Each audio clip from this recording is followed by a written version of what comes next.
ಇನ್ನು ಕೊಚಾಡಿಯನ್ ಸಿನಿಮಾಗೆ ಸಂಬಂಧಪಟ್ಟ ಹಾಗೆ ಹಣಕಾಸು ವಿವಾದ ಆಗಿತ್ತಲ್ಲ.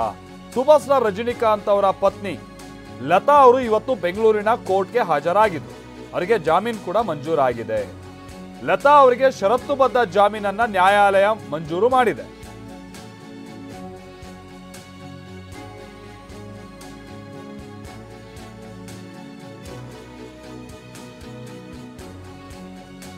ಇದೇನಾಗಿತ್ತು ಅಂತ ಅಂದ್ರೆ ರಜನಿಕಾಂತ್ ಅವರ ಪುತ್ರಿ ಸೌಂದರ್ಯ ಅವರು ನಿರ್ದೇಶನ ಮಾಡಿದ್ದಂತ ಸಿನಿಮಾ.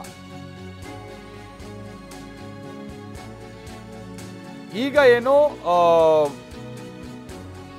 ಒಂದು ಕಂಪನಿ ಜೊತೆಗೆ ಅಂದ್ರೆ ಒಂದು ಕಂಪನಿ ಯಾವುದೋ ಈ ಮೀಡಿಯಾ ಒನ್ ಲಿಮಿಟೆಡ್ ಅನ್ನುವಂಥ ಕಂಪನಿ ಅವರು ಲತಾ ಅವರ ವಿರುದ್ಧವಾಗಿ ಕೇಸನ್ನು ಹಾಕಿದ್ರು.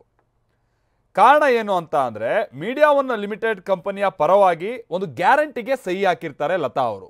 ಅದೇನು ಅಂತ ಅಂದರೆ ಅಕಸ್ಮಾತ್ ಕೊಚಾಡಿಯನ್ ಸಿನಿಮಾ ಏನಾದರೂ ನಷ್ಟ ಅನುಭವಿಸಿದ್ರೆ ಆ ಕಂಪ್ನಿ ಪರವಾಗಿ ನಷ್ಟ ಭರ್ತಿಯನ್ನು ತಾನು ಮಾಡಿಕೊಡ್ತೀನಿ ಅಂಥೇಳಿ, ಯಾರಿಗೆ? ಪ್ರೊಡ್ಯೂಸರಿಗೆ. ಬಟ್ ಸಿನಿಮಾ ಲಾಸ್ ಆಯಿತು. ನಿಮ್ಗೆ ಗೊತ್ತಿರೋ ಹಾಗೆ ಕೊಚಾಡಿಯನ್ ಭಾಳ ಲಾಸ್ ಆಯಿತು.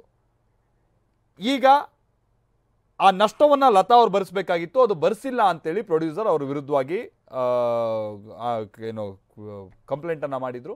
ಅದೇ ಆಮೇಲೆ ನಕಲಿ ಅಡ್ರೆಸ್ಸನ್ನೆಲ್ಲ ಕೊಟ್ಟಿದ್ರು ಅನ್ನುವಂಥದ್ದು ಕೂಡ ಆರೋಪ ಇತ್ತು. ಈಗ ಅದಕ್ಕೆ ಸಂಬಂಧಪಟ್ಟಂಗೆ ಅವರಿಗೆ ಜಾಮೀನು ಸಿಕ್ಕಿದೆ. ಪೊಲೀಸರು ಕೂಡ ಕೋರ್ಟ್ಗೆ ಆರೋಪ ಪಟ್ಟಿಯನ್ನು ದಾಖಲಿಸಿದ್ದರು. ಮತ್ತೊಂದು ಕಡೆ ಪ್ರಕರಣ ರದ್ದು ಕೋರಿ ಹೈಕೋರ್ಟ್ಗೆ ಲತಾ ರಜನಿಕಾಂತ್ ಅವರು ಕೂಡ ಅರ್ಜಿಯನ್ನು ಸಲ್ಲಿಸಿದ್ದಾರೆ.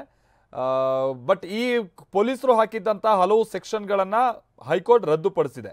ಆದರೆ ಕೆಲ ಸೆಕ್ಷನ್ಗಳ ಅಡಿ ಕೇಸನ್ನು ಮುಂದುವರಿಸೋದಕ್ಕೆ ಅನುಮತಿಯನ್ನು ಈಗ ಆಲ್ರೆಡಿ ನೀಡಿತ್ತು. ಹಾಗಾಗಿ ಈ ಪ್ರಕರಣದಲ್ಲಿ ಜಾಮೀನು ಪಡೆದುಕೊಳ್ಬೇಕಾದಂಥ ಅನಿವಾರ್ಯತೆ ಲತಾ ರಜನಿಕಾಂತ್ ಅವರಿಗಿತ್ತು. ಇವತ್ತು ಜಾಮೀನು ಸಿಕ್ಕಿದೆ.